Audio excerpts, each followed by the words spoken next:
Bonjour, je suis Pascal Karani. On se retrouve pour le chapitre 9 de notre série 10 vérités sur l'évangile de la grâce. Le chapitre 9, ou bien la 9e vérité qu'on aura à exploiter, c'est que Dieu prend soin de nous.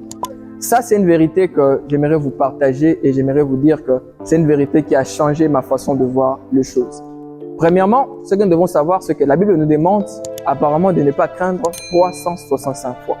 Et le nombre de fois dont la Bible nous demande de ne pas craindre correspond au nombre de jours de l'année.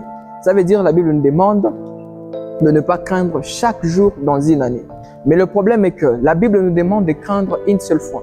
Et c'est dans Hébreux chapitre 4, le premier verset. La Bible nous demande de craindre de ne point entrer dans son repos. C'est que la seule crainte que nous devons avoir, c'est la crainte de ne pas entrer dans son repos. Et Dieu, ce qu'il veut faire de nous, c'est que Dieu veut faire de nous, Dieu veut nous amener dans son repos.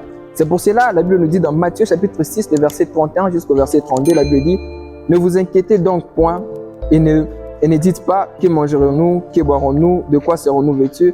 Car toutes ces choses, ce sont les païens qui les cherchent. Votre Père Céleste sait que vous en avez besoin. Déjà, Jésus ici dans ces passages nous montre pourquoi est-ce que nous ne devons pas nous inquiéter. C'est parce qu'il y a un Dieu qui est notre Père et qui prend soin de nous car il connaît ce de quoi nous avons besoin. C'est très important de savoir ça. Dieu sait d'abord quels sont nos besoins, il connaît nos besoins et il les maîtrise en plus mieux que nous. C'est pour cela que nous ne devons pas nous inquiéter. Alors, une chose qui est trop souvent étonnante ici, c'est quoi? C'est de savoir que lorsque Jésus cite les choses, il les cite au futur. Qu'est-ce qu'on va boire? Que boirons-nous? Que mangerons-nous? Nous serons vêtus de quoi? Et tout.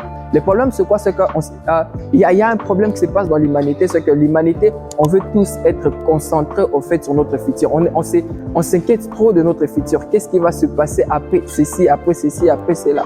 Et c'est très important de savoir que lorsqu'on a reçu le salut, on est entré dans le repos de Dieu. Maintenant, ce n'est plus à nous de nous inquiéter pour notre futur, mais c'est à Dieu lui-même de s'inquiéter pour ce futur. Car c'est Dieu qui prend soin de nous à présent, il connaît tous nos besoins.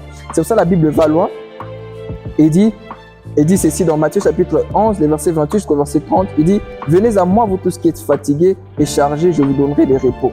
Prenez mon joug sur vous et recevez mes instructions, car je suis doux et humble de cœur, et vous trouverez les repos pour vos âmes, car mon joug est doux et mon fardeau est léger. » Vous comprenez? C'est que Jésus, ce qu'il veut faire, il veut prendre ton fardeau. Quand il parle de fardeau, il voit tes soucis, il voit toutes ces choses qui t'inquiètent, toutes ces choses-là. Non, en fait, c'est ce que lui, il veut prendre. Lorsque tu as été sauvé, Jésus, au fait, a voulu aussi prendre soin de toi sur ce côté-là. Alors maintenant, les gens se posent l'action de savoir, bon, si Dieu prend soin de nous, si Dieu il s'inquiète de nous comme ça, donc on doit rester passif, on doit plus travailler. Non. Écoutez, il y a une place dans le travail, dans le repos de Dieu et j'aimerais au fait vous les partager ce soir. La place dans le repos de Dieu, maintenant, ce que vous devez savoir consiste à ceci. La Bible dit ceci, « Ne vous inquiétez donc pas du lendemain, car le lendemain aura soin de lui-même. À chaque jour suffit sa peine. » Matthieu chapitre 6, le verset 34. Celle-ci maintenant est la place du repos et la place du travail dans le repos. Qu'est-ce qu'il faut savoir? À chaque jour suffit sa peine. Cela veut dire à chaque jour suffit son travail. Donc chaque jour, tu dois, oui, travailler, mais il ne faut pas t'inquiéter. Car le repos de Dieu consiste à prendre nos fardeaux, nos soucis et non notre travail.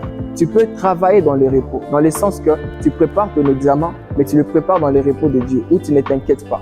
Tu travailles, tu pars le matin au boulot, tu pars travailler, tu pars chercher tout ça, tu le fais sans t'inquiéter. Pourquoi? Parce que tu sais qu'il y a Dieu qui prend soin de toi. Et la peine que tu as à faire pour cette journée, en tout cas, tu rends grâce à Dieu pour ça, sachant que le lendemain sera meilleur, car il y a un Père qui prend soin de toi. Que Dieu te bénisse.